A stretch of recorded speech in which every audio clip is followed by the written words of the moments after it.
pandemic did it, but at least that facility was updated before. Okay, we're ready. Absolutely. Ready? All right, we're ready. Are we ready? Yep. We're live. All right. Then I will have each of you please raise your right hand and repeat after me. I state your name.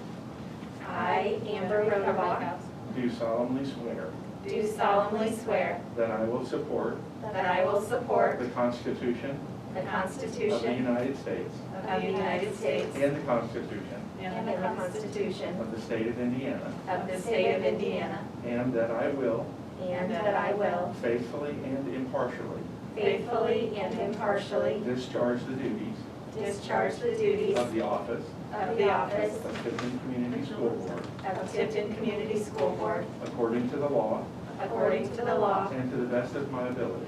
and to the best of my ability. So help me God. So help me God. Congratulations to all of you. Best wishes. Thank you. Work hard. That is challenging times. So, Thank you so much All for right. being here tonight. Thank you. absolutely. Thanks for asking me. Thank you so I much. appreciate it. Thank you.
Policy and administrative guidelines updates. We have a substantial amount of board policy that is up for, which needs to be updated.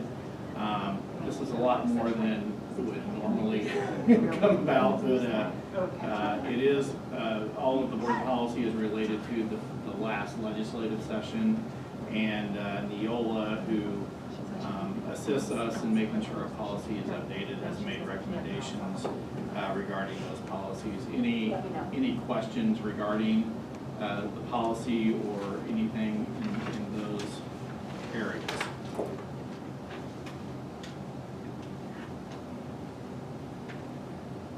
I had one, Okay. or a couple.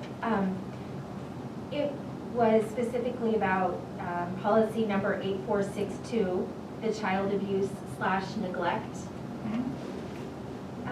It appeared in the policy that it was struck from the policy that that law enforcement was also contacted in the case of a child abuse or neglect case. Did I look at this correctly? If it was struck, it was not intentional. Okay. That's, so I'm not saying that it was not. Okay. Because it very well could have been. No, in that situation, of course, and I think that particular policy, if I'm not mistaken, is if that happens within a school and involves maybe a school employee, then we would definitely add law enforcement. So that may be an error that I made in striking that. And I'll take a look at Dr. it. Glaze, I'll say that this is the first time that I've sat down and tried to comb through anything of this nature, so I certainly am not saying that Yeah, no. that I know exactly what I'm reading, but as I was going through it, it appeared to me that the procedure would be to contact DCS and the administrator, but not necessarily law enforcement. But maybe I'm just not looking at the color coding correctly. Yeah, in a situation where there's an accusation within the school, you know, at first we do have to contact DCS and then we would have to contact law enforcement because that does add a different layer, particularly if it would involve a school employee. Sure. And so typically, if it's a situation where a student might report an issue that has happened, we would automatically report to DCS, but maybe not law enforcement because DCS would need to do an investigation. So, but let me take a look at that, and I will, if I struck something out I shouldn't have, then we will take care of that.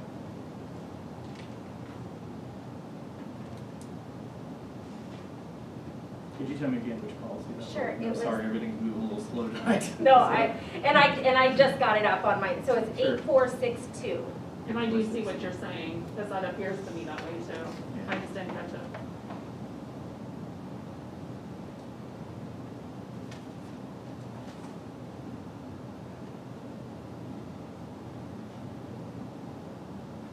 That was an unintentional strikeout of that, because I think if we look, yeah, I'm not sure why that was that way. Okay. We can pull that policy out tonight and revise it, Okay. okay?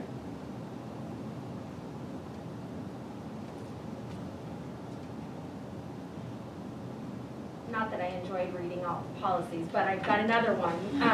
I'm curious about policy 8400, school safety. Yes. It appeared that when it was listed, who would be a member of this Safe School Committee, Uh-huh. that a board member was not selected to be on that committee. That box was not checked to be on that committee. Mhm. Is there a reason why a board member would not be a member of the school safe committee? I think presently that's not the way it is, so that's why. Okay. Again, when I mentioned before that when we're doing policy, I kind of look at what things are right now, Sure. and there's not been a board member on that committee in the past, but, I mean, there can be.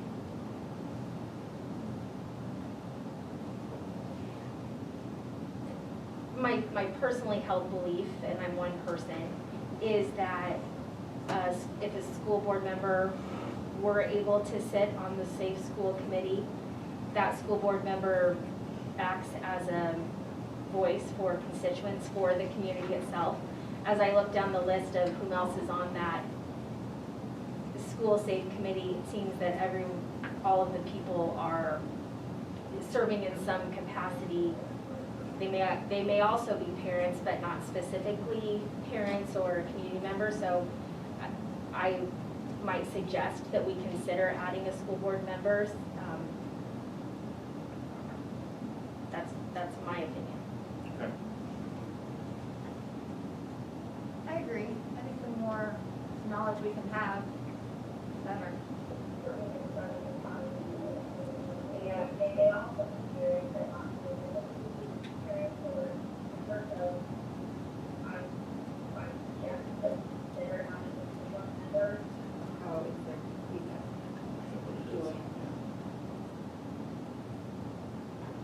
One of the things about school safety, and I don't know if it's the reason the school board member is not on it or not, but that is one of the things that the board has discussed in the executive session because it is not supposed to be discussed outside. And that's when we went with the school resource officer. All that was done internally and in executive session because it's part of a school safety plan. It's part of the school security plan, and it's always handled in executive session. So I don't know if that's the reason we never had a board member on that or not, but that's could be part of the explanation of why we haven't.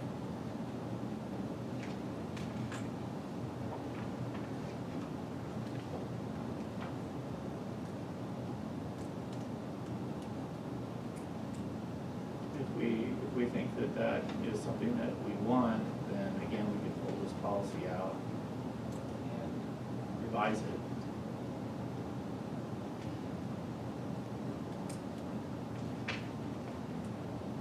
I don't think it's a bad idea, I just, like Gary, I know, like Gary said, any sort of discussion with safety has always been in executive session, but as a board member, you have to keep things quiet anyway. I mean, I'll speak of certain If something things. was discussed among the board in executive session about the school safety plan or something like that, when the board member went to the school safety committee anyway, they wouldn't be able to say anything about it. Sure. They would be a good resource for gathering information, maybe, but you couldn't share anything.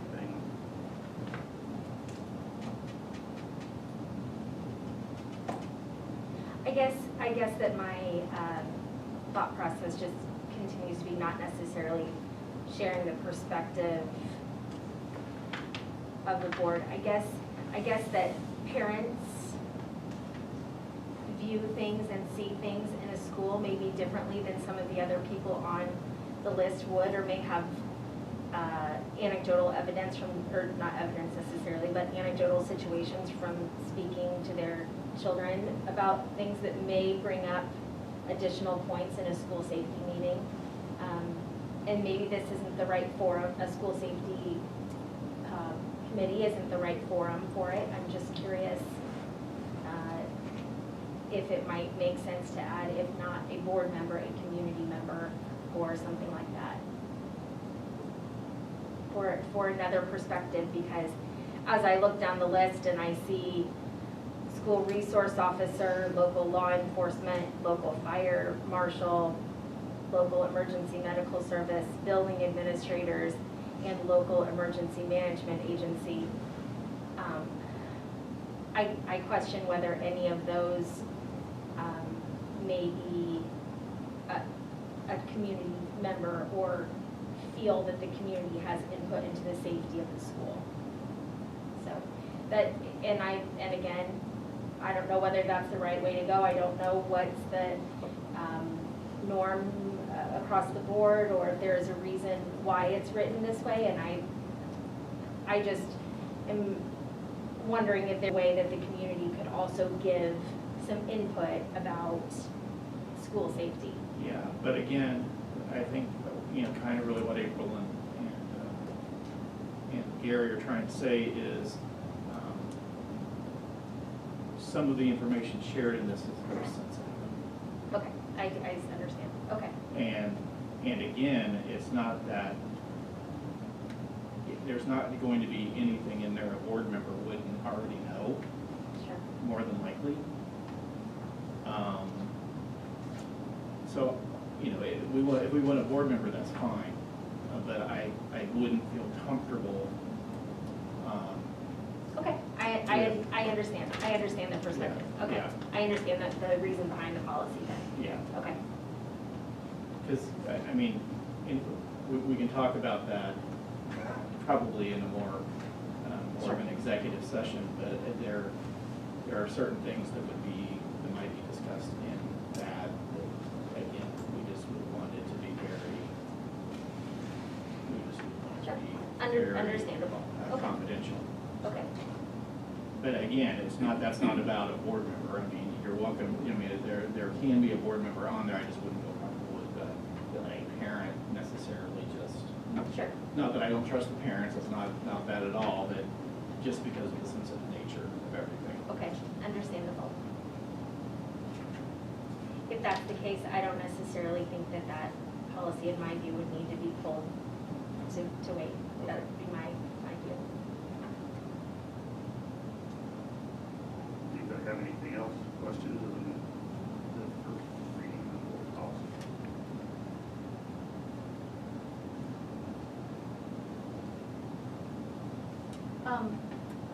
Student employment. I just had, not that I don't agree with it, it said, I think it was changed that students have to pass all classes. That is our current policy. That's the current, and it, Yeah. okay. Yes. I So just- that is not that's not a change. Okay, gotcha. And that's to get well, the reason why this is a change is because at one time schools gave work permits, but now the work permits are coming from DWD. And so that's where the language change really came from. But the choices that were in there were a policy that was still existed. Okay. And actually, when I filled this out, I filled it out with Mr. Silson, Mr. Sanders, right there, just say, okay, what did we do? So, yeah. Okay. Anyone else? We want transportation now then. Okay, sorry about that. We've had a lot of conversation, through a lot of different, through email and some different things, really kind of looking at the transportation plan to kind of let you know essentially what I have tried to do. I've shared this with several people to take a look at it and see if the reasoning seemed very sound. And really pretty much everybody I've shared it with has felt like it was a pretty decent analysis. There of course are some disagreements on how many buses to get, the size of buses, the number, if we would decide to do a lease. So I guess, there's a lot of information in this plan, and one of the things that I was charged to do was to help us to become more financially secure and to spend our money differently. And so part of that discussion has come from, contracted drivers to corporation drivers, how we make all of that work. So I guess I need a little bit of direction from you all on where we're going with that, because this is a bit of it's a little bit different than where we were at the previous board. So again, just kind of making sure that I know what you're looking at. I am trying to think about when we had a discussion with Mr. Schultz, I realized that was an executive session, but some of that, I think what I took from that was that some of this transportation money, some of the advice that he had given was some of that transportation money needed to be spent, even though looking at down the road, we were going to need to purchase these buses regardless. Yeah. But doing the lease was the lease to own was much better because of interest rate, but we couldn't put any more of that money in rainy day fund, that it needed to be. Oh, no, yeah, spent. yes, that is correct. Okay, well, I just wanted to. Yeah. Because that was, so as I was Yeah. thinking about all this, because I worked Sunday afternoon on Yeah. this, and I had even printed off my own copy of this. Okay. I have my own copy here, and chicken scratches and stuff on it, but Sure. I had thought that when we had spoke with him, that he had said that, some of that money really needed to be spent down regardless of whether or not, it does not, I own old equipment, we work with old I know, equipment, it's yeah. paid for, it's great, it works, you maintain it well, it'll last longer. Right. But my understanding too is a bus can't be kept after 15 years, is that true? Well, they can be kept after, I mean, they just would have to go through a 12-year inspection. 12, Yeah, okay. and that's an annual inspection. And again, that's just something where the state police come in and do the inspection. Okay, And we have, I think we have 6 buses that are currently in that 12-year inspection realm.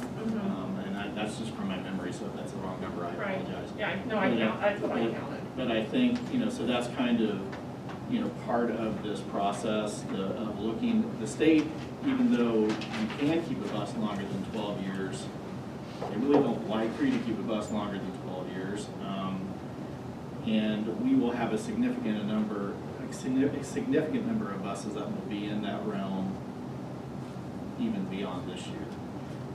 So it just kind of depends. And in talking to Eric, and Eric has been a great help in this whole process, in talking to Eric, there are some buses that we have that are 12 years old that are actually in pretty good shape. And so, they are not in bad shape. But, we do have a couple that, they may not have a lot of miles on them, but through the Indiana winters and all the junk, that, there are some issues with the bodies, so. And then there's one situation where we have a bus that's older, that probably should have been traded in a couple of years ago, but for some other reasons it's not, so. But again, to answer your question, we do have some cash balance. And we do have a fairly high percentage of cash balance. Right. Yeah. And that's what. Right, and that's where I was thinking after I had sent my email response, I got to thinking more and more about some conversations that's happened over the last year, or even 2 years. Yeah. I was just thinking back that money did need to be spent down. Mhm. So if the plan that we are going to put in place works, then I understand the need to purchase these now, so. Well, and I mean, there's more than one way to do it. I mean, we could just change, instead of buying, 4 buses this year, maybe we buy, 2 and 2 and 2 over the next 4 years. Right. I mean, and we can, if the lease quote or whatever that, it's really a finance, but Sure. for law purposes, they call it a lease. Right. And, but it's, if that's something that you think, is the better route, then maybe that's what we do. I mean, we can still get there. Sure. We would just have to do it a little differently. Well, and like Gary was saying, that 2.4 interest rate, 2.4% interest rate. There's no guarantee of that, but what if it got cheaper too? I don't know. Yeah, I will say that actually has gone up. I did check with them today. Oh, it did? Okay. Yeah. So it's actually a little bit higher. Okay. And I don't know why it is, but that's what they said, so.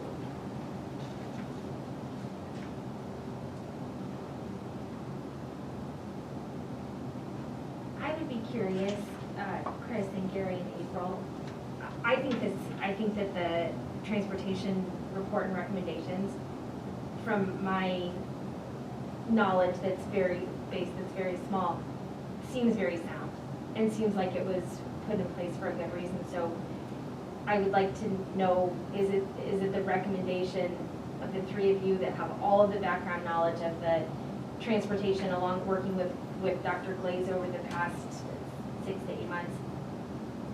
Is this at a point where I feel like I don't have all of the information and tools in my hands that I need to make a decision? I would lean on the thoughts of you, so I'm curious. I never like to buy new buses, but. We've been very, very, very conservative Yeah. the last 2 years. In fact, at one point in I'm time, always the one that's we failed to arguing pass the this. bus replacement plan, which we needed to pass, Okay. because we were so dead set that we really wanted to be sure this is what we wanted to do. And I think we're at the day where we need to do it. how we go about it Yeah, though. yeah, exactly. I mean, that was just, what I gave you was just kind of my thought on how to get there. There are other ways to get there. If that makes My, sense. my question about the buses is, are these new ones going to be camera equipped? Yes. Yeah, we have kind of a set, the only thing that they have that's different than the current buses is they do have Wi-Fi. That's good. Because I think that is, we would be stupid to buy a bus without Without it. Wi-Fi. Right. Yeah. I agree. And so, and the price is so little when you're ordering the bus that it just only makes sense to do that. It would cost us a little bit more to do it retroactively. So, I can remember several years ago, I sat here and argued about seatbelts because the kids don't wear them. I've been on field trips, nobody puts them on.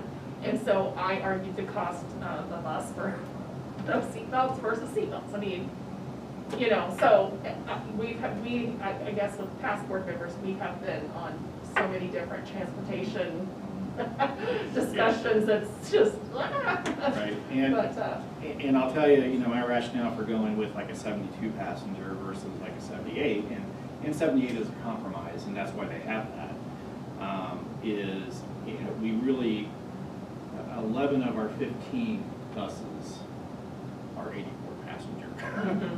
And that's a really high percentage of 84 passenger buses Right. for our corporation size. right.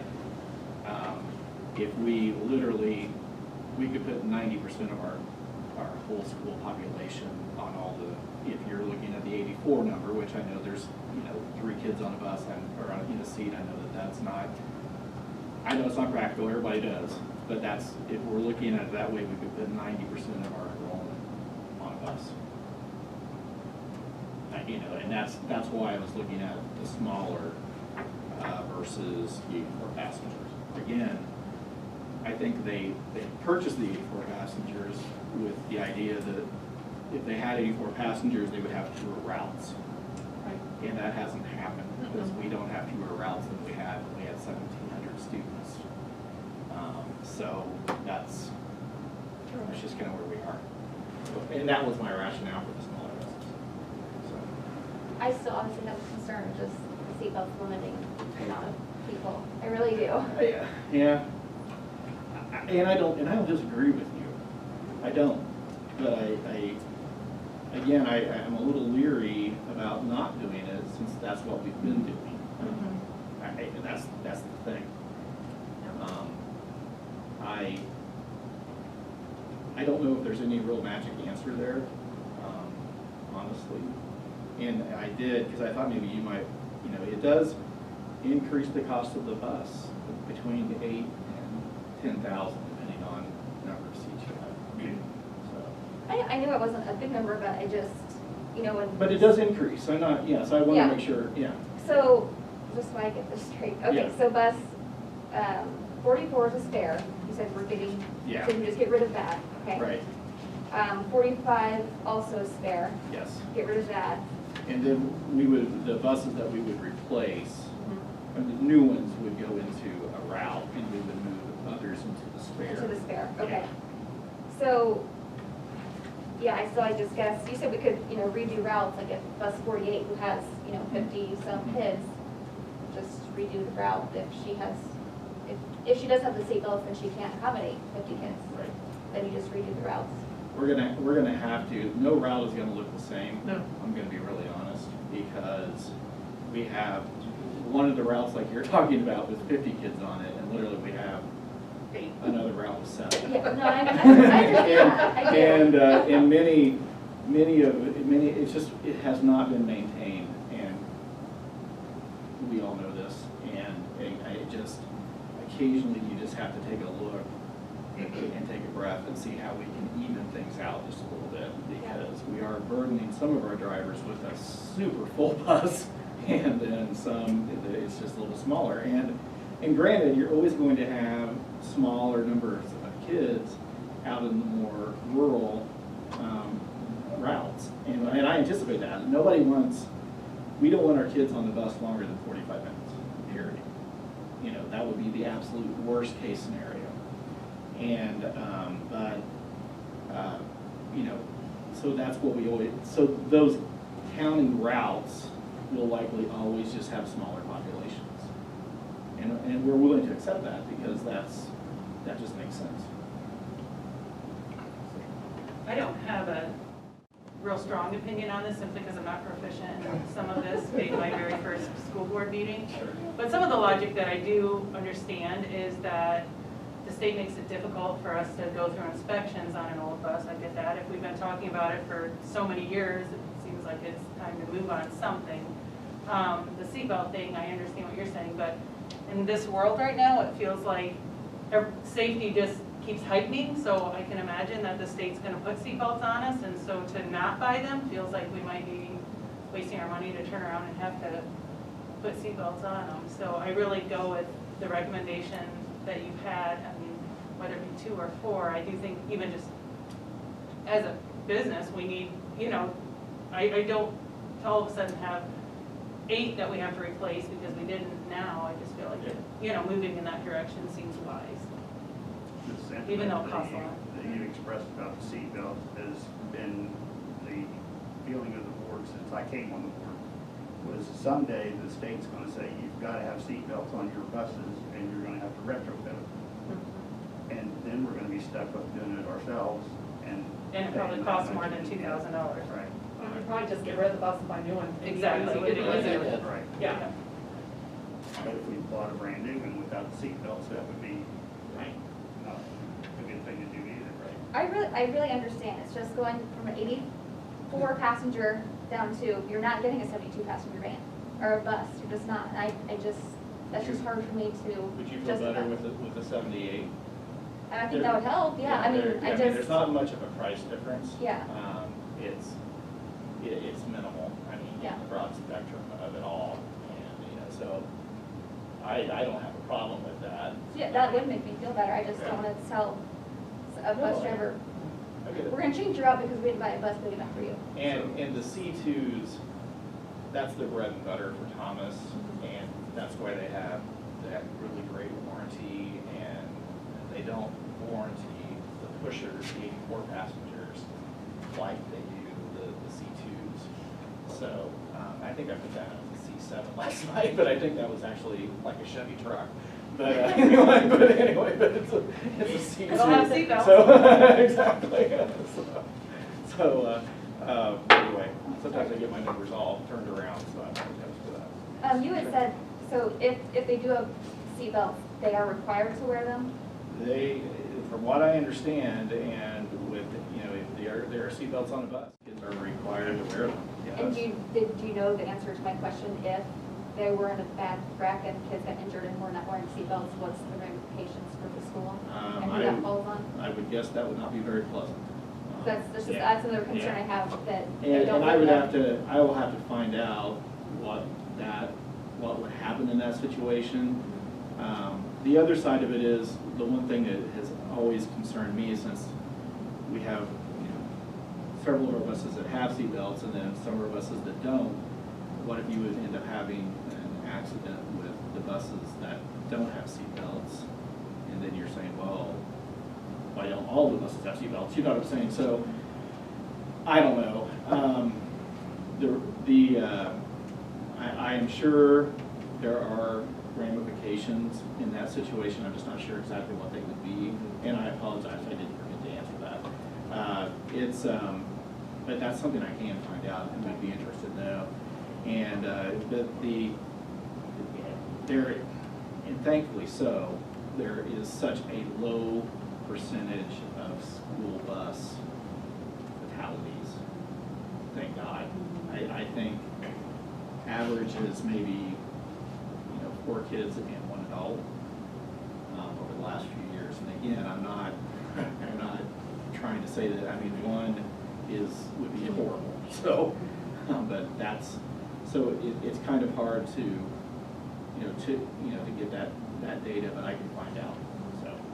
And bus drivers can only do so much. It's just like a classroom teacher. Students get on the bus, they've already, the students we used to sign rider contracts, the students used to sign a rider contract. I don't know They if it's still are supposed to. And I'm not sure what's in that rider contract, because I don't have any bus riders in my home, but I might. I'll be glad to look at share that. We do have it up to date, Uh. and I'll be glad to share that out.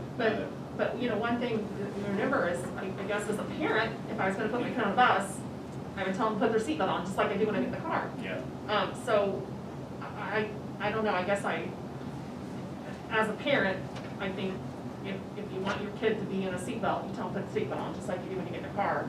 If you're putting on a bus, remember to put your seatbelt on, because bus driver can only do so much, so. Well, to that point, we talked about this a couple of years ago. We have the technology now that if you go out the wrong door at a restaurant, it goes beep, beep, beep, beep, beep. Right. But we don't have that on a bus. But yet, kids are smart enough, they can figure out ways around any kind of security system. All we can do is do the best that we can do and say, this is what you need to do. And if they don't do it, we've done everything that we can to try to keep them as safe as possible. At this point in time, I would hate to buy a new bus without seatbelts and have that bus be in an accident and the lawyers say, why did you start not caring about our students? You had bought buses in the past with seatbelts, and now all of a sudden you don't think our students are worth it to put them on a new bus with no seatbelts. So I would hate to not do it now. I don't think it's that. I mean, you can argue it either way. I mean, a bus could catch on fire and you have to get 72 kids out of seatbelts. You're not going to get them out. Or if they would be trapped. I mean, anything the kids have to get out is going to be a hindrance to them.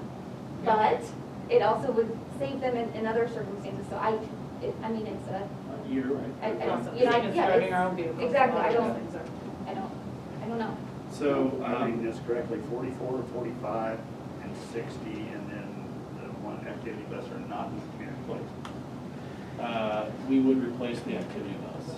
A2. Another activity bus. One of those. Yeah, the 2001. Okay. Yeah. That's cool. And that's, yeah, I would want to get an activity bus with the other buses, with the proposal, because that activity bus we actually use to transport special ed kids, just because it's smaller and it's for our little guys. It just feels different than the big yellow bus. And, but it's getting to a point where it has so many miles on it that we probably need to replace it with, I think it has, it's probably 91,000. And it's the new one's going to be gas, and the rest of the full-size buses are going to remain diesel. Yes, yeah, the state requires gas, mostly because of fumes, and then also what you were saying, sometimes it is hard to find diesel, if you're out and about. So late at night. Is A1 staying in our fleet though? It's diesel? A1, yes, A1, A3, and A4 Okay. would all stay in. Okay. A2, we would trade in. Yeah, that's one Terra drives everything. Yeah. Do you know who drives bus 50? I was just looking back at the numbers and then the. Hopefully they're right. Sorry, driver, well, it's not listed. There's no driver for 50. But it says it's a route on this Yeah. page. There's some misspellings on names too. Are there? Okay. I was Sorry just about curious. I'm not exactly sure. Okay. Yeah, and it also says that Jim Boss is a contract route. I thought he drove a corporation route. Does he? It says he's a contract. Okay. But yeah, I didn't find a driver for 50 either, because I Okay. went through and listed all the drivers next to the buses at Sure. home, and I Let me didn't find a find driver out for for 50. sure. The 20 is not listed as well. Right. I know why, because I did not list the special ed buses. Oh, okay, Okay. That's why. okay, And again, I'm not a caller back. Okay. I'm not a caller back. I did not list those. The even number buses are buses that we transport, Okay. kids to Indianapolis and kids to Copeland. gotcha, okay, I got that Okay, in and my that's notes. why I did not put those down. Okay. Okay, Because they're different. I mean, obviously they've got a wheelchair lift and some different things like that. That's why I did this. okay. Okay, we got to move along. Next is the Tipton Achievement Academy. Yeah, just any other questions any of you have about the Achievement Academy? We've had good questions, I think, throughout.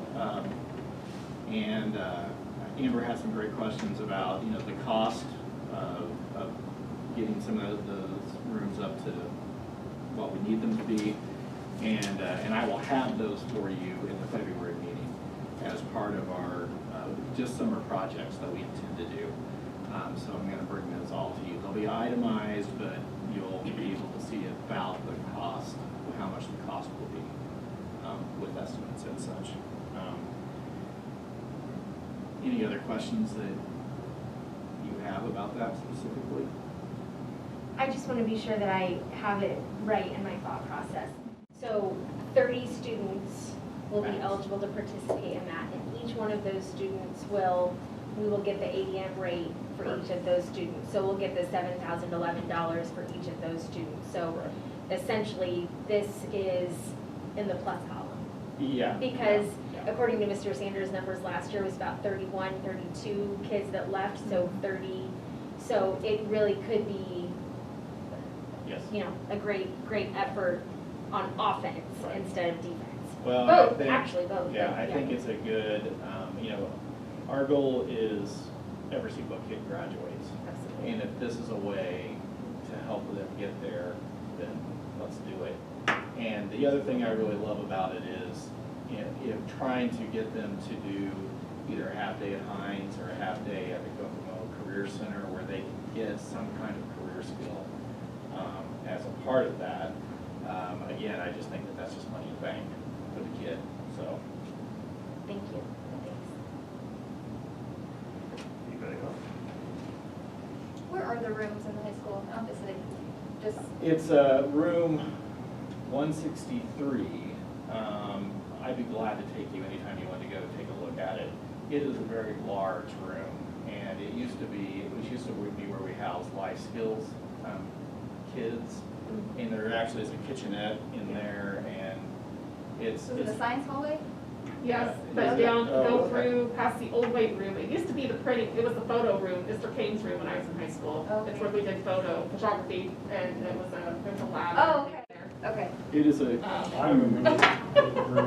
a huge room. I know what you're talking about now. Yeah, Okay. yeah, it is a huge Okay. It's room. on the right-hand side before you get to the industrial. Yes, Okay. okay. Yeah. Just trying to visualize. It's a big The thing room. that's nice about it is it does have an outside door, which is, because we don't want to have a lot of disruption, because kids will be coming in half days and doing different things like that. So I think that does help with the disruption. Well, I think that'll help too with the student coming in and not having to walk the schools or the halls of the entire high school. Yeah. They have their own Right. space. It's their school. Yeah, That's their space or place.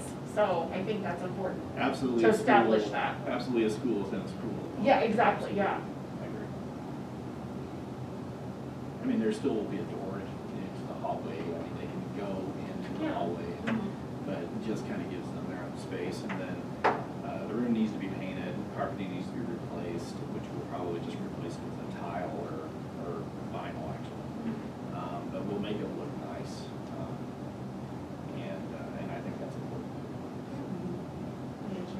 I know we're short on time, but I did just have one more question Sure. about that. Yeah. Will students who are enrolled in the Tipton Achievement Academy be eligible to participate fully in all ECA activities?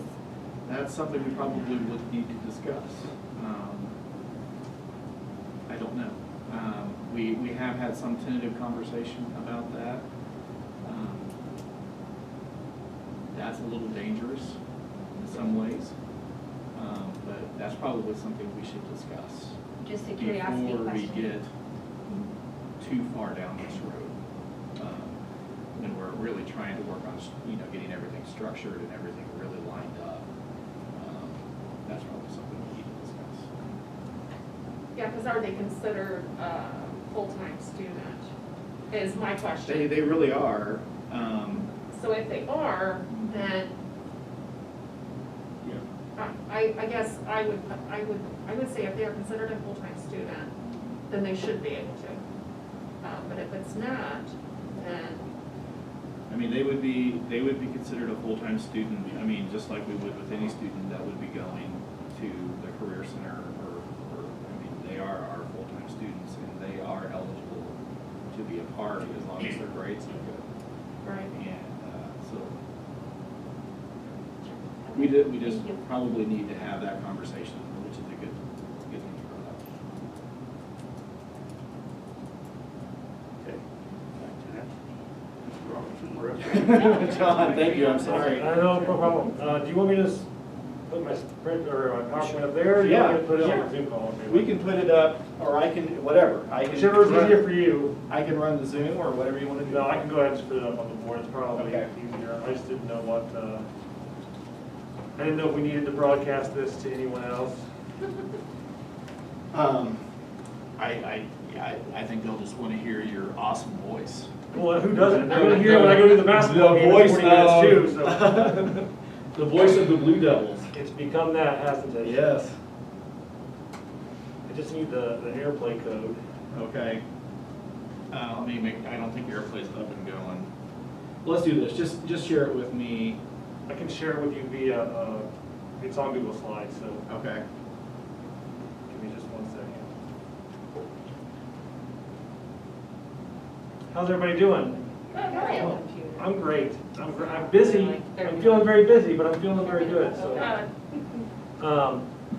I do want to say I feel kind of cool being part of like the new board members' first meeting. I feel like it's kind of cool, right? This is special. Well, do we have a clicker, or do you want me to just tell you in the next slide? Just tell me next slide. Oh, I will be man, your I'm clicker. gonna have to remember what's what now. Okay, so hello, John Robertson. I think all of you know me. I think I've done enough around here that my reputation kind of precedes myself. I feel like PR is kind of my thing. If you guys haven't noticed that, like I really care about the reputation of the school. I care about putting a good image out there. This is something I've wanted to do for about 6 years since I started here. This is my 7th year here, and 6 years ago I really wanted to start this, but not everybody thought it was as important as I did. So that's fine. I totally get it. Tonight I'm really just going to show you why I think we need to refresh the Blue Devil, why I think it's the perfect time to refresh the Blue Devil, and what benefits we're going to get out of it. And I've already started kind of a plan as long as we get approval to make it start going. So give me just 1 second to make sure I know where my slides are. First thing I want to say before we go, I'm not trying to change the mascot. I am not trying to get rid of the Blue Devil. Before we even go down that road, before anybody else questions that, that's not at all what I want to do. When I've talked about this with a couple of other teachers that I trust, they say, be very careful because the history of trying to change the Blue Devil around here is bad. And as a graduate from Tipton, I hold very dear the Blue Devil is important to me, so I don't want to change it. So that's my first note I want to make. Go ahead and hit the next one. He could use a makeover. Next slide, please. Number 2, I think it's important to know going into this process, if we choose to do it, some people are not going to like it. I think we just have to agree right up front that there are going to be people who like the idea, and there are going to be people who don't like the idea. And even if we come up with something that we think is awesome, has great meaning, there are still going to be people in this community who don't like it. But I think we have to just understand that going in. So, moving on. Why should we change it? And I think one thing we need to say is our logo, if you study branding and anything at all, is your first impression. The logo, people see it, it has an emotion attached to it, it has a lot of connotation, and I mean, that's the first thing people see. And when I show other people our Blue Devil, the one that we selected, I think we did branding probably, was it 4 or 5 years ago, where we had IUK do it. I was disgusted with what they chose. I'm not going to lie, like I hated it. It's whatever, but I don't love it. So when we show it to people, go ahead and click the slide. This is what we get. This is the first thing people see. Now, in a different media age, this may have been a perfectly wonderful Blue Devil. In the 80s, 70s, 80s, maybe this was a great Blue Devil. But now in an era of high definition screens and things like that, that's a little rough. It's not easy to make it look good. Next slide. Our logo is our brand. And if you guys get into branding, you know everything attached to the logo, everything we do, we want everyone to associate Tipton High School with the service we provide. Our service is bringing excellent things to students, at least I think it is. I know that I try to make sure our students feel loved and cared about, but also get a good education and enjoy school there. And that's what I want associated with our logo. When I look at our current logo, next slide, is that what's associated with this? This is the first thing they see when they come into high school.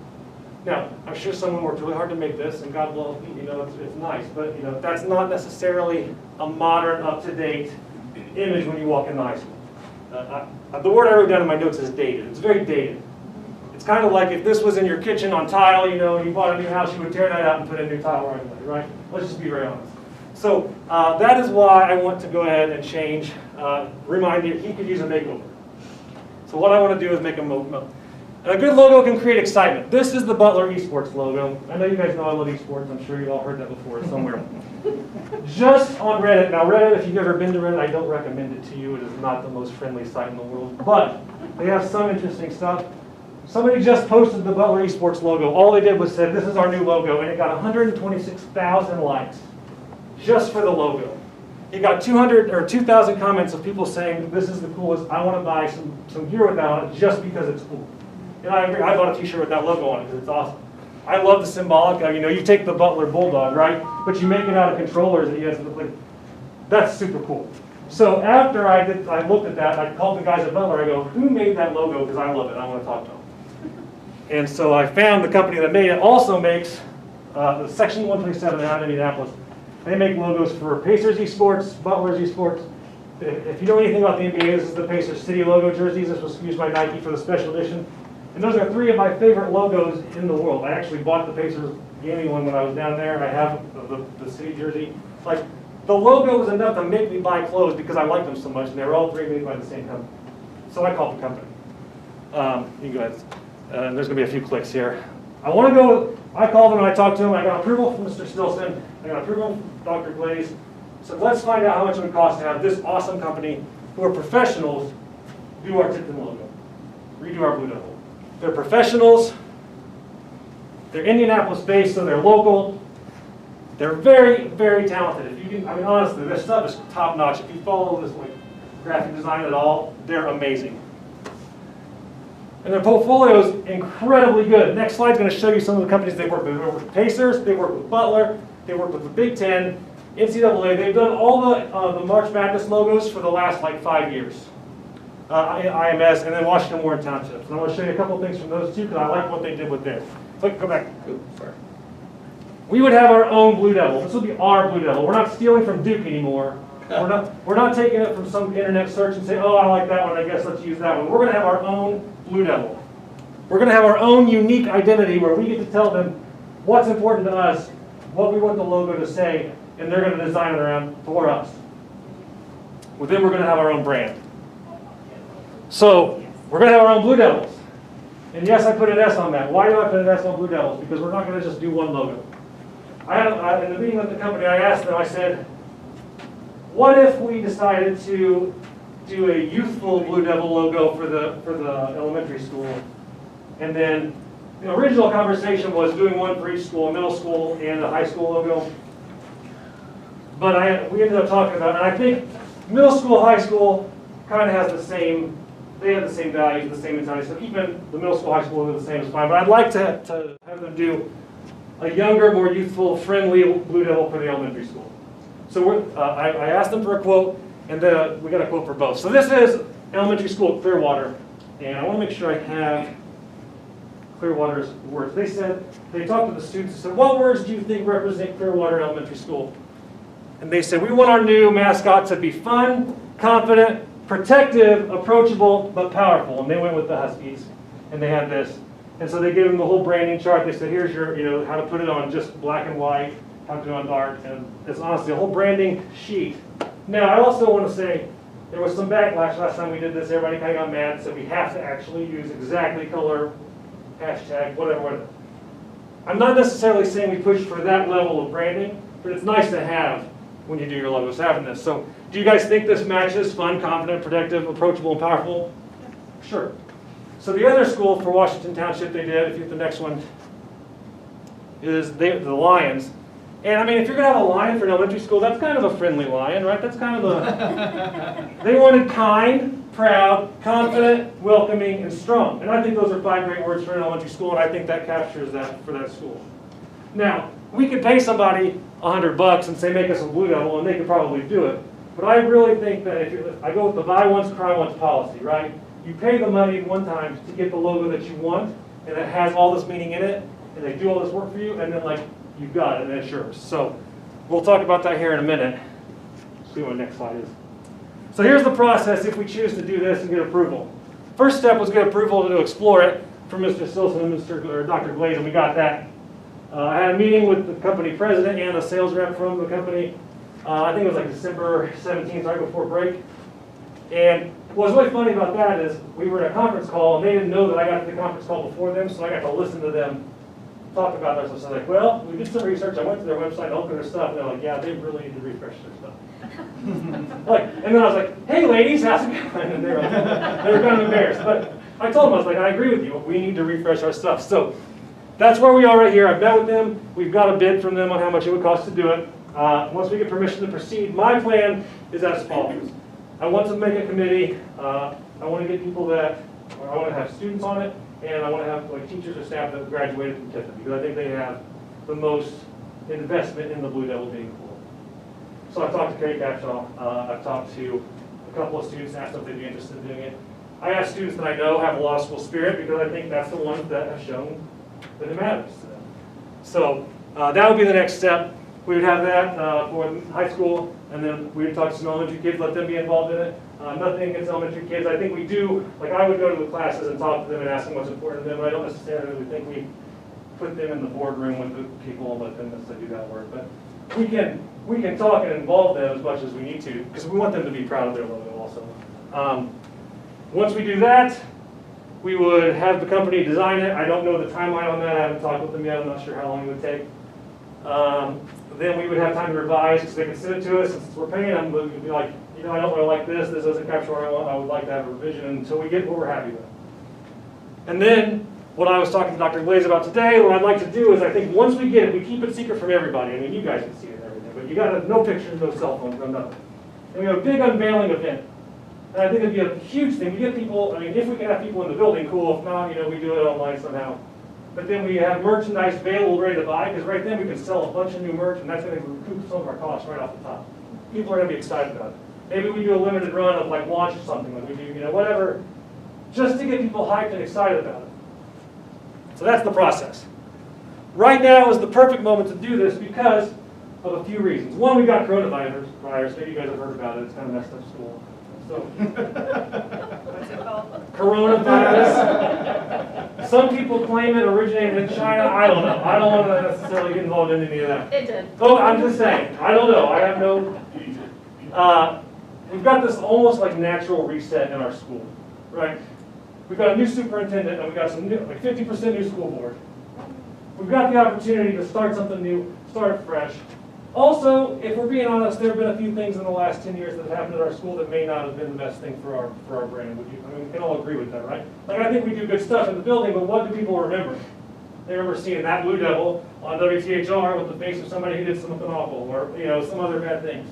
So let's take this moment to just start over.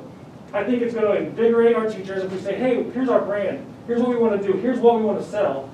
We put out this new logo. We put it out everywhere, and I think that it's an awesome product. I don't know how much else I have on there. Let's create a positive image and test negative. Thank you very much. Awesome. I will take any questions right now. For those people watching online, we did not see a single Blue Devil logo. My phone's been blown up. Show us the logo. Show us the logo. There's nothing to see. There's no yet. logo yet. We have to. I have to get approval to even start the process. Right. Yeah.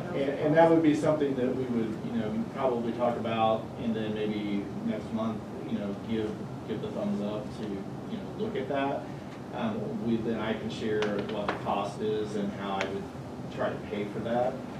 So you guys would have that information. We would probably roll that out to you pretty quickly. And then I also think you probably need to have a couple of board members on that committee as well, since you guys are, you know, doing the part of the process here. Sure. and definitely the governing body. So, any One- other questions for John? One other thing I wanted to say about the company after talking to them, and I'm really impressed with, is, you know, right now we've talked to them just about a logo refresh.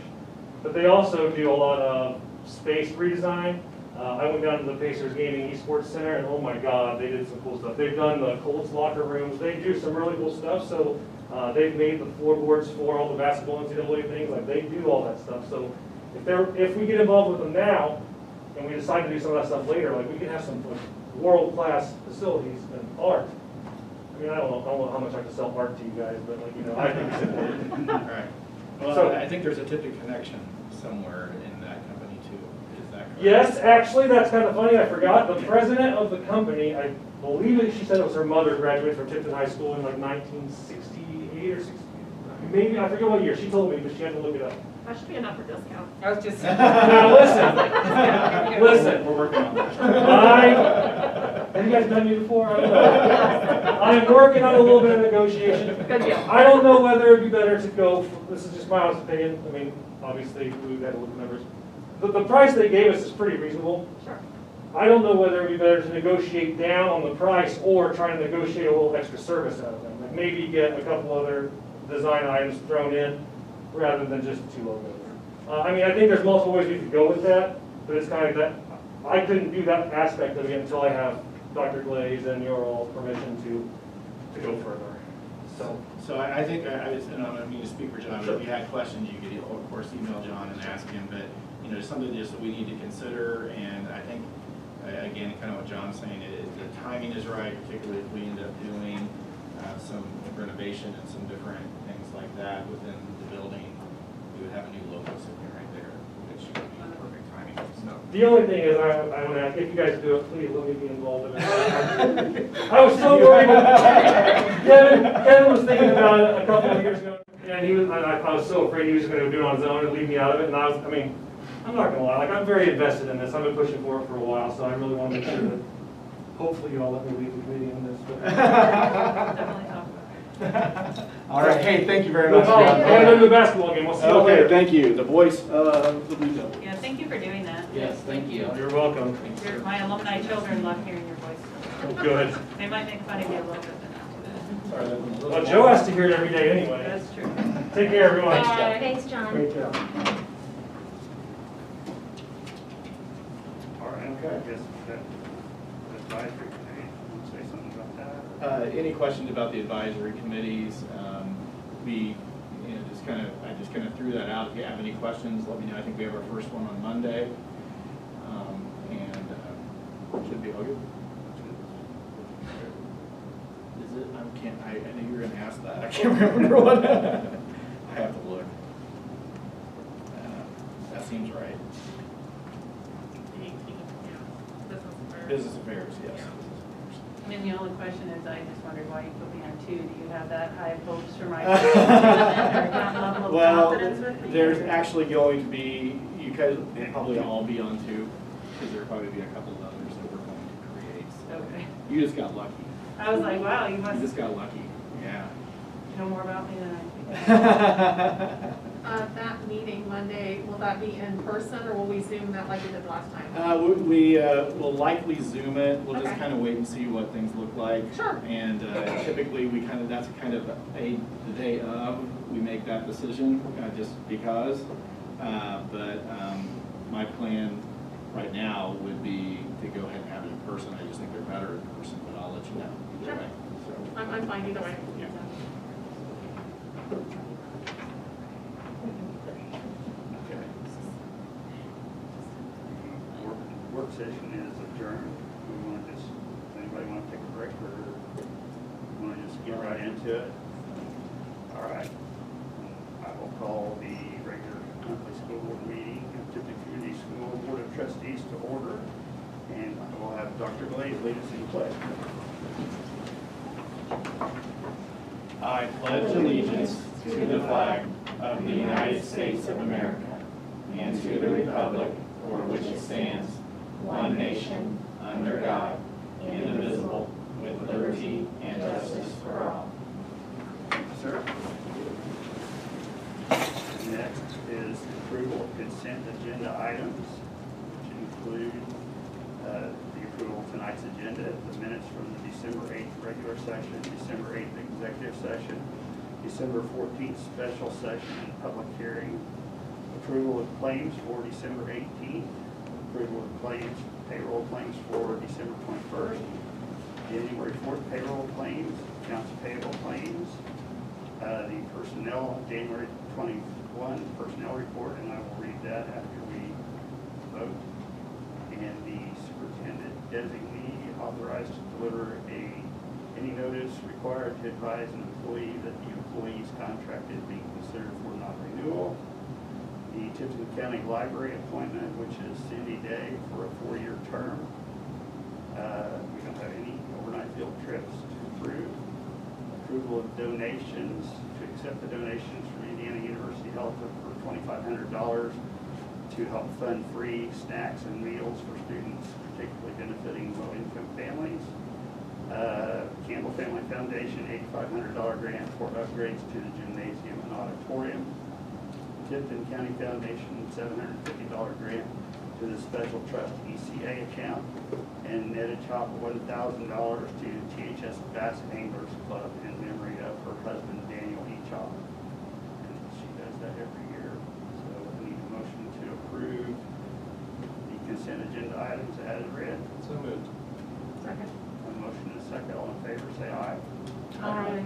Any noes? Thank you. And I'll read the personnel report.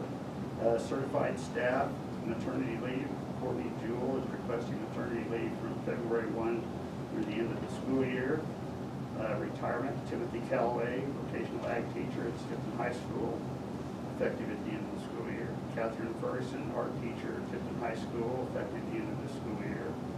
Susan Fortner, first grade teacher at Tipton Elementary School, effective at the end of the school year. And Lori Mock, second grade teacher at the elementary school, effective September the 8th of 2021. A recommendation to hire Joel Hirschberger, temporary first grade teacher, effective January the 18th. Classified staff, early retirement, Robin Parley, bus driver, effective December 31st. Resignation, Cheryl Davis, cafeteria employee at Tipton Middle School.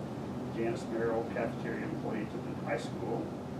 And ECA staff, a resignation, Brittany McLaren, assistant swim coach for the Tipton Middle School, and also the assistant swim coach for Tipton High School. Recommendation, Alex Redd, assistant swim coach at Tipton Middle School, and Adam Armstrong, softball head coach for Tipton High School.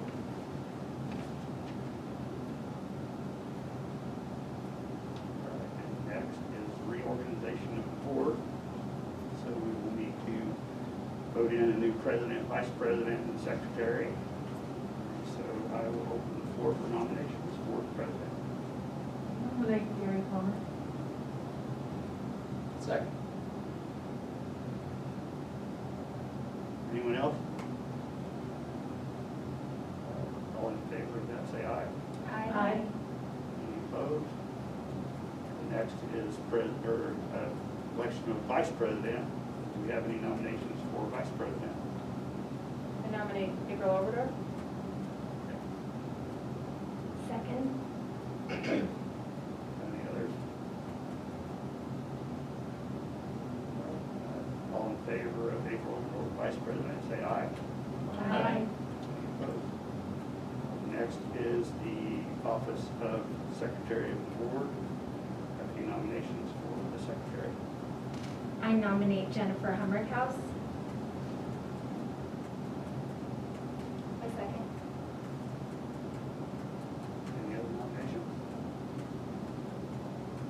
Everyone in favor of Jennifer Hummerhouse being the secretary of the board, say aye. Aye. Any opposed? Next is appointment of treasurer and executive secretary of the board. It is recommended that Amy Phillips be appointed as treasurer and Don Benefield as executive secretary of the board. Need a motion to make those appointments. So moved. Second. Motion and a second for the treasurer and executive secretary of the board. All in favor, say aye. Aye. Any opposed? All right, thank you. Next is establish of meeting date and time. It is recommended that we maintain our current meeting date and time for the second Tuesday of each month at 6:30 p.m. Do we need to address the 4-H fair? Do we? It's come up every year the last two. Do we have a date for the 4-H fair this year? Is it- Yes, I do. Okay. Of course she does.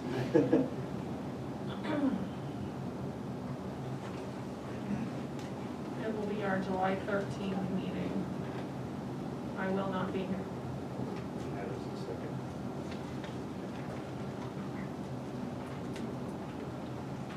Yeah, need a motion to alter that schedule then. So moved. Want me to make that statement that what it would be moving it to the third week?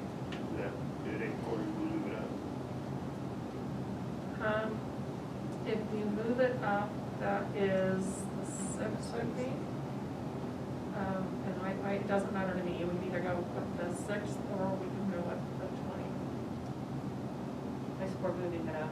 I say 6th, you're more likely to have vacations the week of the 20th than you would be the 6th.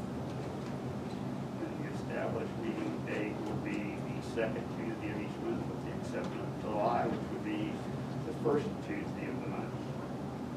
All meetings at 6:30. Need a motion to make that motion and approve. Someone's made the motion. Motion and a second to approve the meeting date and times. All in favor, say aye. Aye. Any opposed? All right, thank you. And next, we are going to take a recess from our regular monthly meeting and have our Board of Finance meeting, which is a separate agenda in the packet. So tonight's meeting is in two parts. The second part of the meeting of the Board of Finance that we are required to hold annually in January. We have three functions. One, to elect president and secretary. Two, to name a depository for corporation's funds. And three, to receive and review an investment report. So I will entertain motions to elect officers. First, the office of president. Is it normal that it's the same? It can be the same. It generally is, but it doesn't have to be. I nominate Gary Plummer for president. Second. Anyone else? Motion, anyone in favor, everyone in favor of Gary Plummer, board president for the finance committee, say aye. Aye. Any opposed? And next is election of a nomination and election of the secretary for the board of finance. Any nomination? I nominate Jennifer Hummerhouse for secretary. Second. Motion and a second. Any other nominations? All in favor of Jennifer Hummerhouse as the secretary of the finance committee, say aye. Aye. Opposed? All right, thank you. Next is designation of depositories. First Farmers Bank and Trust is a depository for corporation funds. We currently have checking, E-funds, which is textbook and school lunch, and a sweep account, which is savings account. It's recommended that the board approve First Farmers Bank and Trust as depository for corporation funds. So we need a motion to approve that. So moved. Second. Motion and a second to approve First Farmers. All in favor, say aye. Aye. Any opposed? All right, next is review of investments. Gary, I did want to have it noted that I am abstaining from a vote as we discussed. Ron? That was a great decision too, going with First Farmers. And we appreciate it. Noted. From the mayor. All right, next is review of investments, and Dr. Blaze has that. Yeah, the investment report's essentially what the $34,675 is our interest. We really don't have big investments, but that's just the interest in all of our accounts that we gained. And again, that's up just a little bit from last year, but it pretty much is a consistent number. So that 34,675.82 is the magic number. I might note that we switched to First Farmers probably, 5 years ago, 4 years ago? Yeah, maybe 2 or 3. 3 years ago. I 3 think. years ago. Yeah. We used to not get that interest at the bank we were previously with, so Pretty it's, close to that prior to the change to First Farmers. it's really been a blessing. I mean, they're great to work with. Thank you. And That is good to hear. Well, and they're local. Yeah. Where we were, what, the bank is here, but there was nobody to deal with. So it's hard.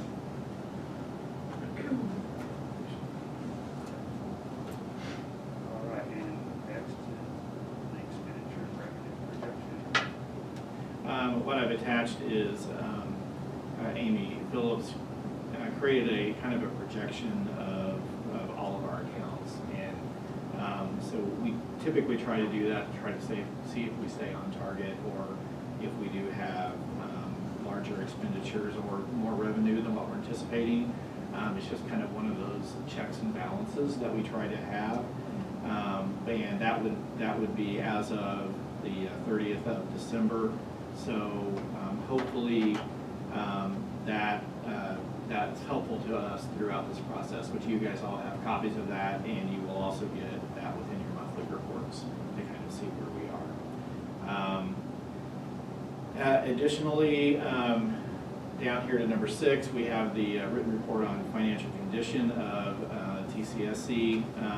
This is a state required financial condition report, and I did send that to you electronically, and you also have a paper copy of that.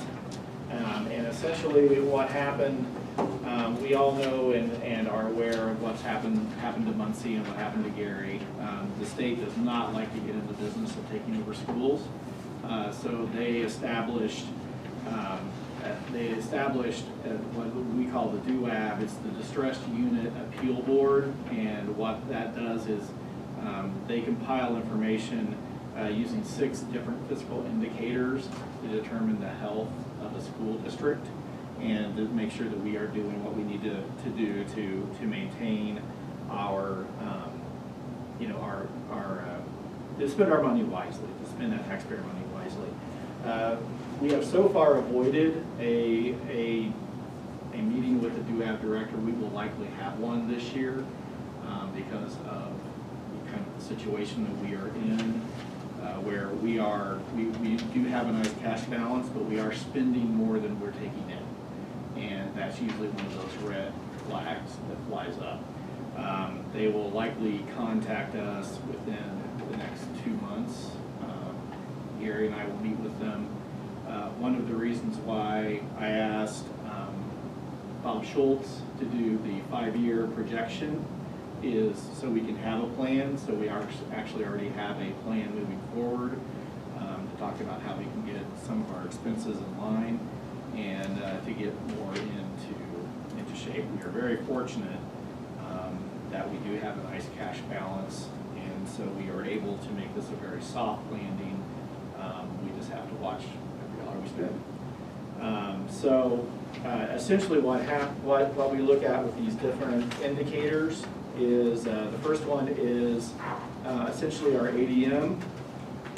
Again, we've had this conversation many times. You know, in 2015, we had an enrollment of 1712.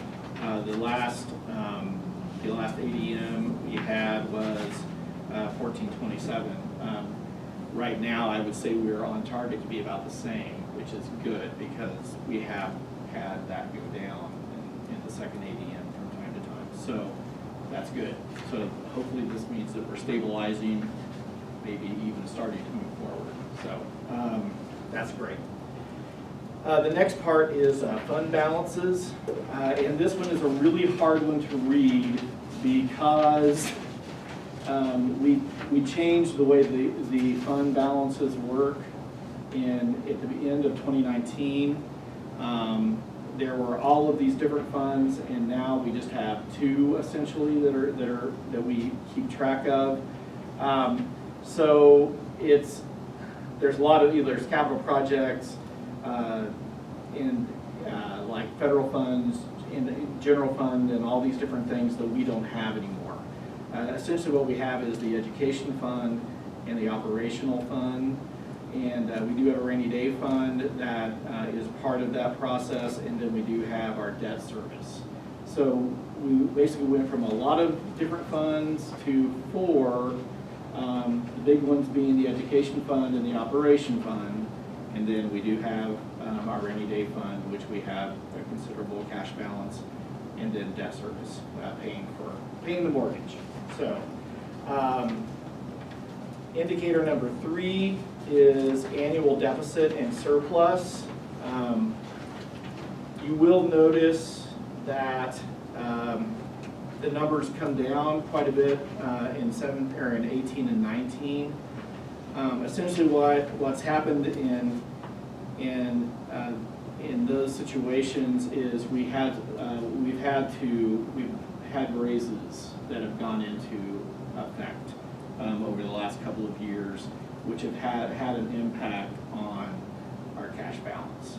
So that's why you see a big sudden change, because we brought the beginning pay up for a lot of people, and then we also were able to do raises over the past couple of years for everybody. And again, it just kind of all hit us at once, to be perfectly honest.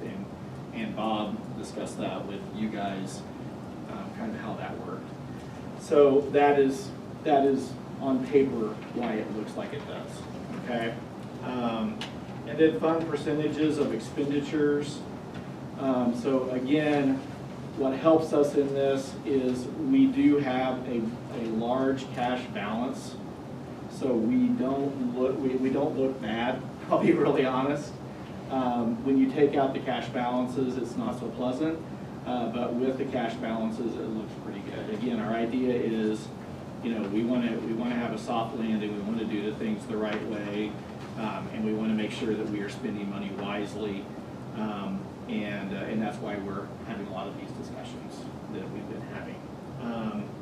And then revenue by type, that's on the final page, and that just talks about all the revenue points that are coming in and converging.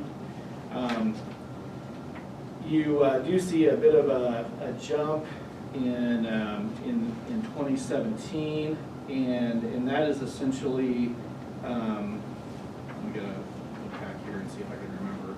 The spikes in 12 and 16 are because of debt revenue and bonds coming off and on, so it just kind of made things jump a little bit to make it look like there was a big infusion of cash. There was, but it was essentially because we were refinancing some debt and also doing some improvements in the corporation.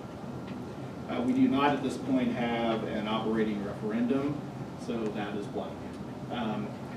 Anybody has access to this report, and there is a link on the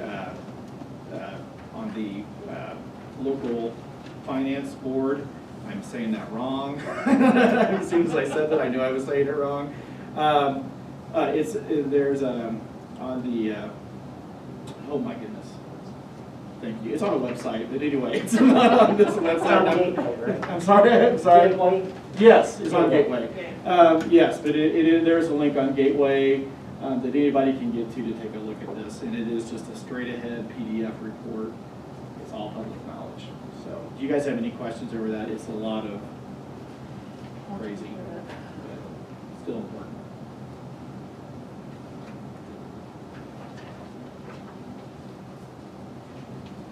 Local government finance. Thank you. That's what. That's what I was trying to get. Had too many acronyms going through my head, so I apologize for that. So that's essentially that. All right. We're going to adjourn our Board of Finance meeting and back to our regular monthly meeting. And next is Dr. Lay's superintendent's report. I feel like I'm going through all these.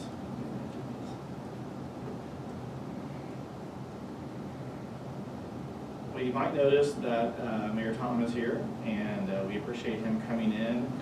And we wanted to make sure that we didn't let this month go by without taking the opportunity to say thank you to our board members. It is National School Board Member Month, and this is a very School Board Appreciation Month. This is a very tough job sometimes, a very rewarding job sometimes, and just wanted to make sure that you knew how much we appreciated you. and the work that you do for our kids and for the school corporation. And the mayor has a proclamation. I'm not. I would like to share, and I would also echo the superintendent's comments. I think you have a tremendously important role to play in the community, a extremely important job helping to lead the school, an important part of the community. It was great to see you had a little bit of fun stuff to work on right off the bat. I think you're kind of getting lulled into some of the tougher things when you start with a logo design, but sincerely appreciate your willingness to hold these positions.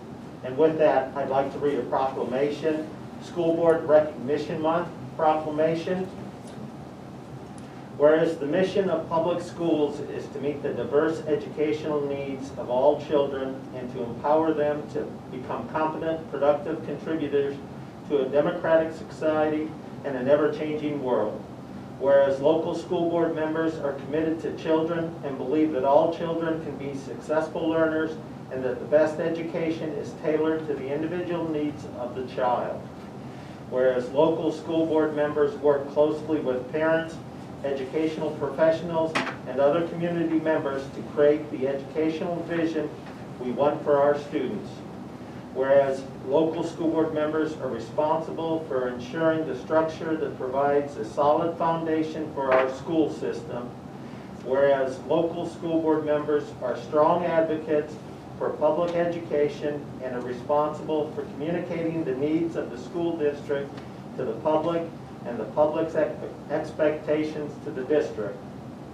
Now therefore, I, Thomas E. Dozel, Mayor of the City of Tipton, do hereby declare by appreciation to the members of the Tipton Community School Corporation Board of Education and proclaim the month of January 2021 as School Board Recognition Month. Further, I urge all citizens to join me in recognizing the dedication and hard work of local school board members and in working with them to mold an education system that meets the needs of both today's and tomorrow's children. Done under my hand with Great Seal, the City of Tipton, attached this 12th day of January 2021. Thank you very much. Sincerely appreciate it. Thank you. And we appreciate Mayor Tom coming to do this and reading this proclamation. Did such a fine job, so thank you very much. And we also will do a press release that'll be in the paper, and we also gave you a certificate as well as our board members that recently just went off of the board. So again, my appreciation for the work that you all do and the dedication that you all have to our kids. So thank you for doing that. And again, thank you, Mayor Tom, for coming in and doing the presentation. Thank you for allowing me to. Thank you. Just kind of moving on with my report, virtual learning seems to be going fine. We are organizing textbook pickup with the high school. Hopefully that is done and taken care of at this point. We are working to use Zoom and Google Meet more as part of an instructional platform and allowing for more interaction with students. But I think we're all ready for kids to come back. So Monday, our plan as of right now is that we're coming back and kids in person, and so we will have another task force meeting tomorrow, but I feel very confident that we'll be coming back in person. As soon as we do come back in person, we will be doing the NWEA testing once again. You hear a lot of conversation out there about academically how the pandemic has impacted kids. This is one of the tools we use to kind of see where that impact is, and if this is really really significant here. It's a little bit difficult because the NWEA is brand new to us this year, but the one thing that is very nice about it is the fact that it is normed nationally, and we just have a good idea of how our kids will perform on a kind of a national stage as we look at their comparisons. So it's good information to have, and that will be coming back. And again, these tests are fairly quick. It's not like an I-STEP Literally, kids can complete it in 40 minutes. It's just kind of a quick, it is an adaptive test, but it's a pretty quick test. Has this test changed much over the years? Because we used to use this. Yeah, it has. It has become, there is so much research now wrapped around what NWEA has done, and the fact that it's been around so long, there's just all kinds of resources. It's even to a point where they can you can actually take the assessment on a particular day, and they have enough data to look at that day in history with other kids that are taking it that day to see where you fall. I mean, it's kind of amazing. So it's kind of the gold standard of assessment, and we're glad to have that on board here at Tipton.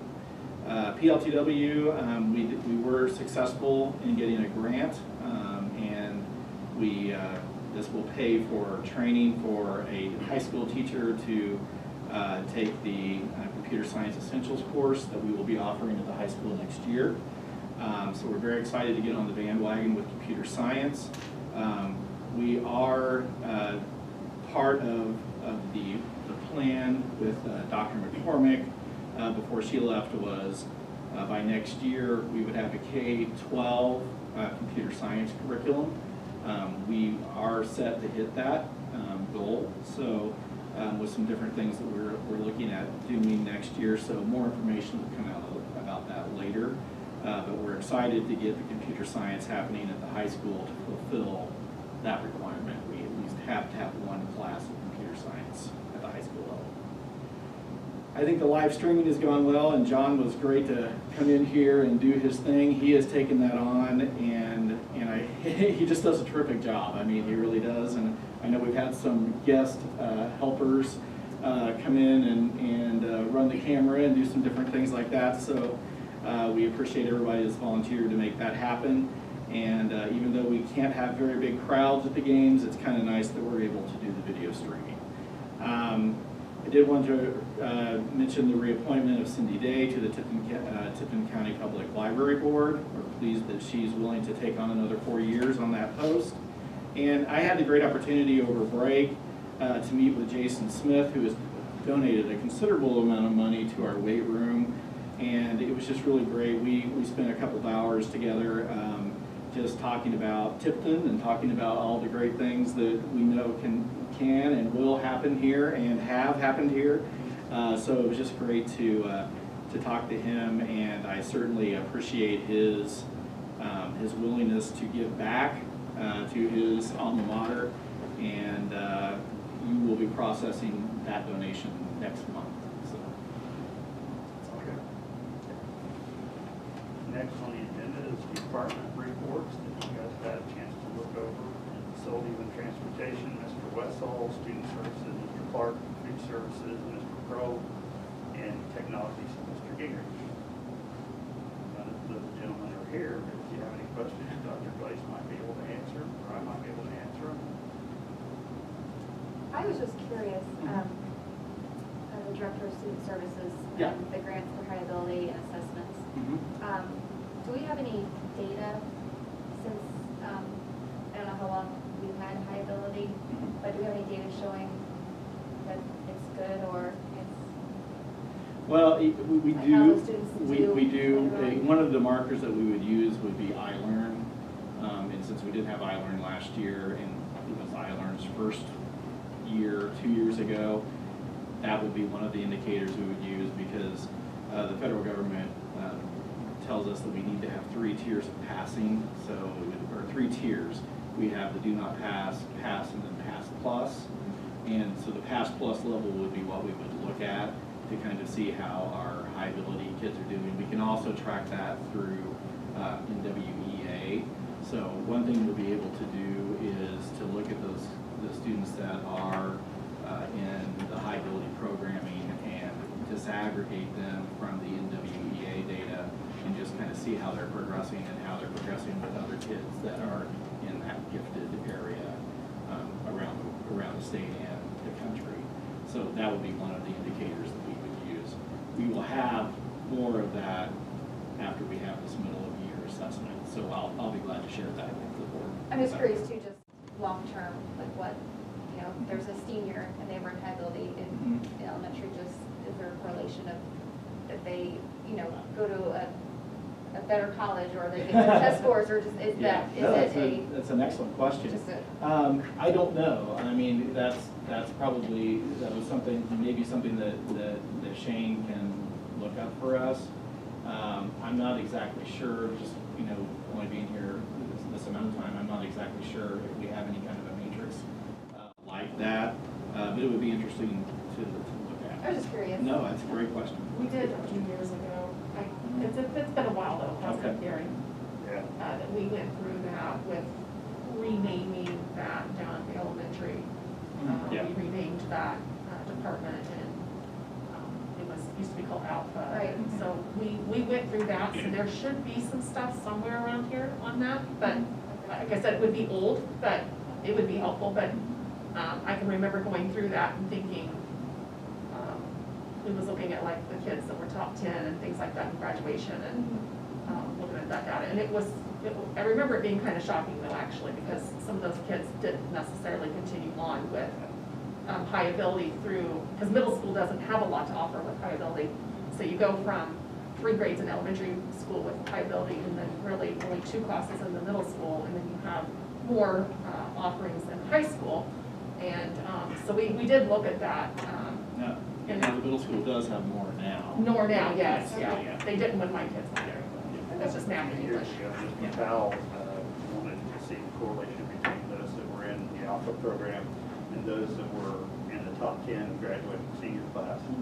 And the only thing I remember was about half of the top 10 were Alpha and the other half were not. So, Okay. Well, you also have to keep in mind, you have kids move.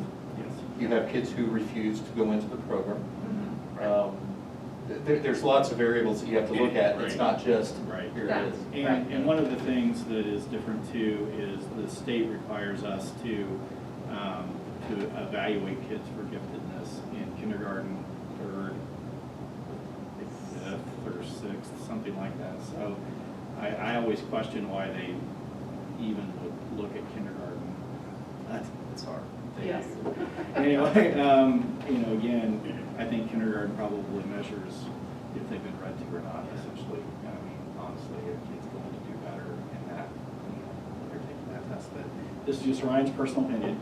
But there is that screening that we have that every kid has at those grade levels. Okay. So, Thank you. Next on the agenda is the financial report. yeah, again, just kind of sharing, we did end the year with a $200,000 cash balance left in the education fund. That was due mostly to, we did stop transferring money out of the education fund into the operations fund probably about 4 months ago. So that did help us with the cash balance in the education fund. In the operations fund, we have a cash balance of around $2 million, a little bit over. And then also in debt service, we have a cash balance of $1.1 million. The overall cash balance in the rainy day fund is $3.2 million. So again, when we were talking about, with our conversation earlier about the buses, we do have a nice amount of cash balance. And again, that's a lot to you all for making wise choices. And also, you know, Kevin did a great job of managing the money. So we're very fortunate in that world. The downside is if we would calculate, I talked about a little bit the good side and the bad side. We're actually spending about 109% of our education fund. And that's obviously not a good thing. So that's why we're looking at some different things to try to get that under control. In order to make everything balanced, we did have to transfer $850,000 from the operations fund into the education fund to make sure everything balanced. And so that's kind of where we are. And again, we do look on a monthly basis at our expenditures versus our revenue in the education fund, and it's about 15,000 not in our favor as far as where we are. So once again, I don't really want to dwell on that, and that's never my intention, but just more or less information that we all need to know and have as we're making some decisions. And then last month, the board gave permission to Mrs. Phillips to essentially make sure that we didn't have zero or negative balances in any of our accounts. So there is a report that was shared with you that shows how she transferred money to make sure there were no zero or negative balances, because that's a major no-no in the world of school finance. That's it. Have no new business to discuss, or no old business, only new business, so we'll move right on to that. Consideration to approve the mileage rate reimbursement for 2021. Mileage may be reimbursed at a rate established annually by the board, which is policy 6550. And the federal rate of reimbursement as of January 1st, 2021 is 56 cents per mile, which is down 1.5 cents from last year. Our goal has been to provide a mileage rate reimbursement equal to that of the federal rate, and is recommended that the board establish a rate of 56 cents per mile reimbursement. Need a motion? Second. So moved. Second. Motion and second to approve the mileage rate reimbursement for 2021. All in favor, say aye. Aye. Any opposed? Okay, thank you. Next is consideration to approve the renewal of workers' compensation insurance. It is recommended that we continue with this insurance through the Indiana Schools Education Service Center. The estimated annual premium for this year is $53,729, nearly $1,000 less than last year's. It is recommended that the board approve the renewal of our workers' compensation insurance through ISESC. And let me explain this just a little bit. We self-insure with workers' comp, but we are able to spread out some of that through this consortium. So some of the risk is spread out, but essentially any workers' compensation claim we pay for. So just to make sure everybody knows and understands that. So it's not necessarily a policy that covers that. The $53,000 that we're paying is actually just put into a trust that will be drawn down if we have claims. Okay? All right. We have a motion to approve the workers' compensation insurance renewal. So moved. Second. Motion and a second. All in favor, say aye. Aye. Any opposed? Okay, thank you. Next is consideration to approve board policies and administrative guidelines on first reading. Neola has reviewed the new state laws and guidance from the 2020 legislative session and recommended changes to the Tipton Community School Board policy and administrative guidelines. All changes in the board policy and administrative guidelines must be approved after 2 readings in the monthly board meeting. It is recommended that the Board of Trustees approve the board policy and administrative guidelines on first reading as written. And we have one that we were going to pull from that. 8462. 8462 is going to be brought back next month on first reading. Yes. After a little work. So need a motion to approve the rest of them on first reading. So moved. Second. Motion and second to approve the board policies and administrative guidelines first reading. All in favor, say aye. Aye. Any opposed? Okay, thank you. Next is consideration to approve the disposal of surplus equipment. Throughout our buildings, we had a considerable amount of surplus items and technology and classroom furniture that are either obsolete or disrepair. Since this equipment was purchased using taxpayer funds, disposal must be approved by the Board of Trustees. The list of equipment is attached in your packet. Recommended that the Board of Trustees approve the disposal of the surplus equipment. Motion and a second. And you said this was, sell it to a recycling company? In some situations, the technology we will sell to a recycling company. Some of it will just go in the honestly, it's, particularly some of the furniture desks that have been welded a million times and I don't even know how old they are. So I'm a little frightened to find that out. So anyway. That's true. Yeah. So I'm not somebody that likes to have stuff stacked. So that's just drives me a little crazy. So it's just. Motion and a second. Second. Motion and a second. All in favor of the approval of disposal of surplus equipment, say aye. Aye. Any opposed? Next is consideration to approve bus purchases for 2021-2022 school year. In November, the board was given Tipton Community School Corporation Transportation Report and recommendations proposal that looked at our current transportation organization and a 5-year plan for the future. One of the recommendations is the purchase of 4 72-passenger buses financed through Delmer Financial for 6 years, and the outright purchase of 1 new activity bus. Financing the buses makes good sense with historically low interest rates and the need to lower annual expenses in the operation fund as well, as lays the foundation to all corporation bus routes in 5 years. All the new buses will have a 3-year bumper-to-bumper warranty. It's recommended that the Board of Trustees approve the purchase proposal of 4 new buses and 1 new activity bus.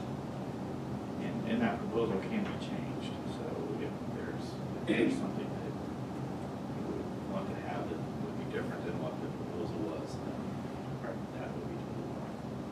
So if we decide the 78 versus 72. And the number, if we want to change the number, if we don't want to do financing, that's fine too.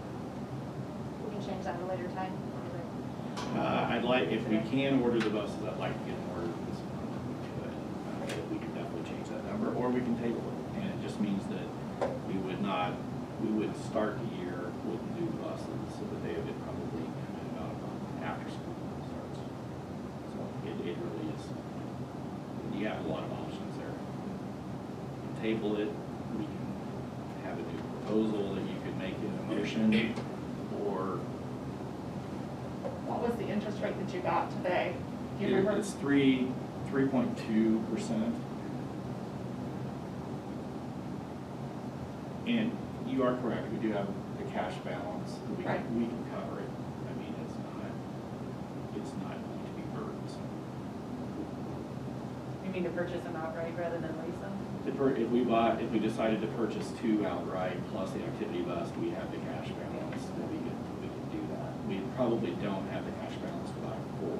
No, Yeah. I wouldn't recommend that. I would be fine with changing it to, the verbiage to 78 passenger, with, the purchase of 2 buses and 1 activity outright. I'm not a lease person, I don't think it ever works in your favor, but that's just my opinion. So these weren't leases, those were the finance. Yeah, Lease- it lease, is, it's a- they have to call it a lease because we're a not-for-profit and we can't go in debt. So they call it a lease, but it really is kind of like financing a car, essentially. There's not a mileage cap or anything. Yeah.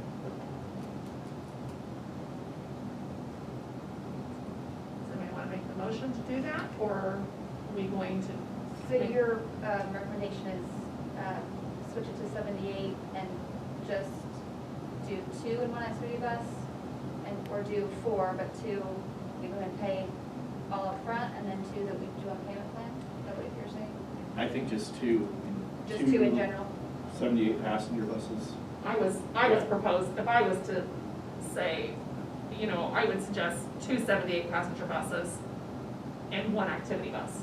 Because 1 activity bus is getting replaced already. Right. We're purchasing another one, so, and then look at purchasing the other 2 buses next January. Put that on our schedule for next January. And we can, if I guess for a few $1,000s more, I guess, we're talking about 6 passengers. Yeah, I mean, I don't know, I mean, I really, if that's $8,000 or $10,000 for 6 more people, I don't know, I think there needs to be, I don't know, I don't have the answer for that. I just don't. I mean, we can wait and make the decision next month. Again, it's just, it'll just be the delay in getting us. If that's really just where it is. I mean, and are we gonna be okay? Yeah, we're gonna be okay. You know, if we have to start with, you know, another bus and then we get a couple of weeks later on, it's okay. If we can, if you feel comfortable enough to go ahead and order the activity bus, that would be great. So that way we can get that going, but we can also delay full-size buses till February, if you guys are more comfortable with Or we that. might have a special meeting between now. Or we could have a special meeting. April, you were saying you weren't sure whether it was worth it to go from the 72 to the 78. Sure, right.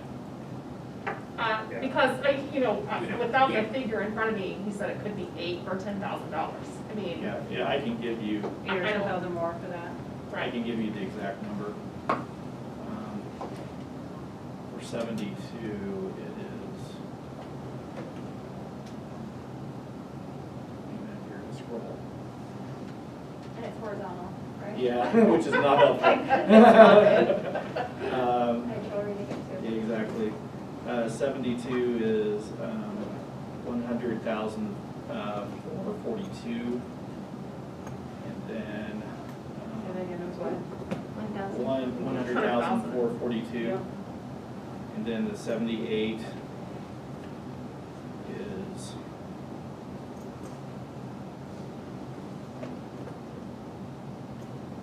102,583. So a difference of 2,000. all right. I mean, I would say, so I have the concern of students that can ride it, so that's forever. But yes, it is only 6 more kids, I guess, or 4. Yeah, yeah. I don't know, I do have, could we have a meeting with the bus drivers to ask them their opinions on something that they're going to be using? I mean, I feel like we haven't even, we're ordering these buses and I'm not driving them, and I don't, I just. Yeah, that's something that can be done. I guess we may not want to have all of the bus drivers. Right, I just get some opinions of, Yeah.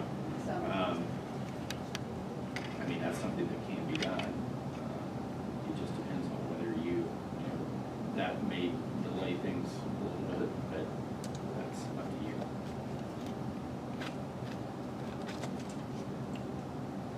I feel like we need to do this today. I mean, that we need to, and I mean, I don't know if I can move on anything or if it's still open for discussion, but.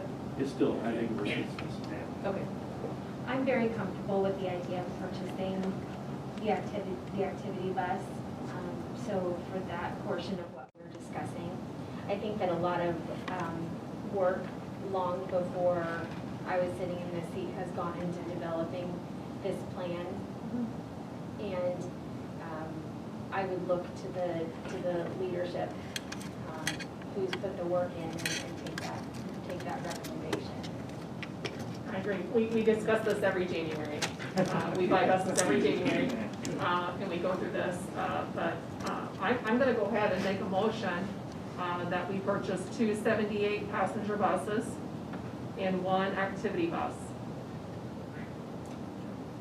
Second. Are you talking purchase outright or do Yes. it paying or providing? Whatever Dr. Blaze, when he actually goes to order these buses, if it's better to do to lease to buy, I would agree to that, if that's gonna be the better interest rate, or if it's better, I feel like we'll get a better deal if you're telling them we're writing them a check. Yeah.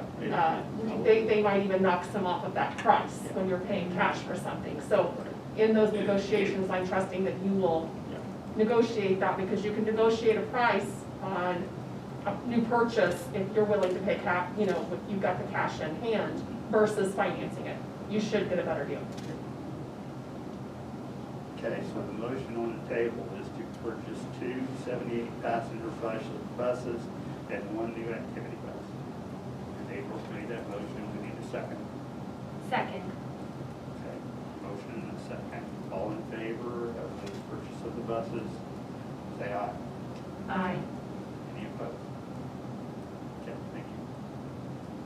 Next is consideration to approve the Tipton Achievement Academy to begin in the fall of 2021. Last month, Mr. Sanders and Mr. Leach made a presentation to the board on the Tipton Achievement Academy, PAA. A location will be in the at THS in room 163. The room has its own outside entrance that will make secure. We are planning new flooring and paint in the area. Students will use the Edmonton content for the academic portion of the class. There will be no more than 15 students each morning and afternoon session. It is recommended the Board of Trustees approve Tipton Achievement Academy to start in the fall of 2021. I just want to say, I think this is fantastic. I'm super excited about it. I'm excited that the students that we've been losing, the potential of losing 30 students a year at the high school is terrible. And we shouldn't lose that many students ever, anywhere. But to have that number concentrated just in the high school alone is terrible to me, that we have allowed this to continue on. And I think this gives the students a great option. And I think it's going to be a fantastic thing for our school corporations in our area also, to offer such a thing. So I'm super excited about this. I make a motion. Motion, do we have a second? Second. Motion and a second to approve the Tipton Achievement Academy. Begin this fall. All in favor say aye. Aye. Any opposed? Thank you. Next is consideration to pay 12-month classified employees for unused vacation days. Classified employee handbook allows for 12-month employees to receive payment in lieu of days for up to 5 unused vacation days during a calendar year. Payment is based on the employee's daily rate multiplied by the number of unused days up to 5. It is recommended the Board of Trustees approve payment for unused vacation days for the 6 employees listed in the attached memo. Anybody have questions on that? If not, I entertain a motion to approve. So moved. Motion, a second. All in favor, say aye. Aye. Any opposed? All right, now we'll go to other matters to come before the board. We have, Dr. Williams has virtual board today to discuss. We, our meet and discuss group met yesterday and had a good discussion. Again, we are all wanting to have as much in-person learning as we can. So what we looked at was we did have President's Day as a virtual makeup day. Instead, we were going to have that as an in-person makeup day. And basically that makeup day comes from the beginning of the school year where we delayed the start 3 days. So our President's Day, which is listed on the calendar as a flex day, will be an in-person learning day on February the 15th.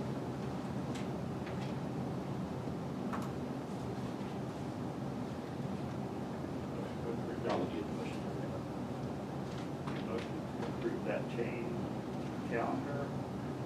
I'd like to do that next second. I move to approve the calendar change. Second. Have a motion and a second. All in favor of making that change to virtual learning on 15th to a in-learning day, say aye. Aye. Any opposed? All right, thank you. We will get that out Yes. right away. Yes, we will. And the advisory committees, Dr. Boyce sent that memo, that attachment out early, with everybody's name, and for the elected person, we got 2. Business Affairs is next End of the year Monday, bonus. and February the 15th is Facilities and Technology, and March the 15th is Personnel Committee.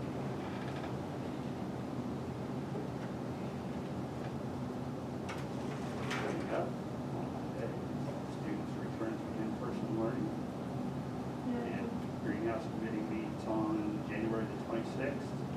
February 8th is e-learning professional development day, and we have an executive session prior to the February 9th board meeting. Facilities and Technology on 15th. Now now we're up to community, or comments from the community. Good. Let me ask. Luann, are you there? Yes, I Yeah. have, I think maybe it was last year, the school buy, software to plan bus routes. We did approve software purchase back last fall, and we just now are receiving training on that software. So we're actually going to be able to have it running by the end of this month. Thank you. Have any other questions? Nope. Nope. All right. Thank you. Nope. Okay. Gary. I will. Okay, Tom? We've got a grant opportunity, a COVID grant opportunity that has a carve-out portion that could be for mental health services. Could you share kind of what the school has available for students presently, or where there may be some opportunity to commit some grant funds to help? We do have a partnership with Fort County, and they're providing quite a bit of service for our kids. And that would be something that we would like to even build a bigger relationship with them, if that would be something that would fall within that area. We also have Mr. Friedel that does a terrific job with what he does with social and emotional learning with our elementary kids. So anything that we could use to complement that program would be great as well. But that's primarily, like when we're talking about kind of an outside formal plan, Fort County helps us with that component of social and emotional learning. I'm scheduled to meet with them next week, so. Awesome, great. Thank you. Okay. Anybody have anything else? Entertain a motion to adjourn. Second. A motion and a second to adjourn tonight's meeting. All in favor, say aye. Aye. Any opposed? All right, thank you very much. You made it. I survived. Thank you. Thank you. Thank Thanks you. very much.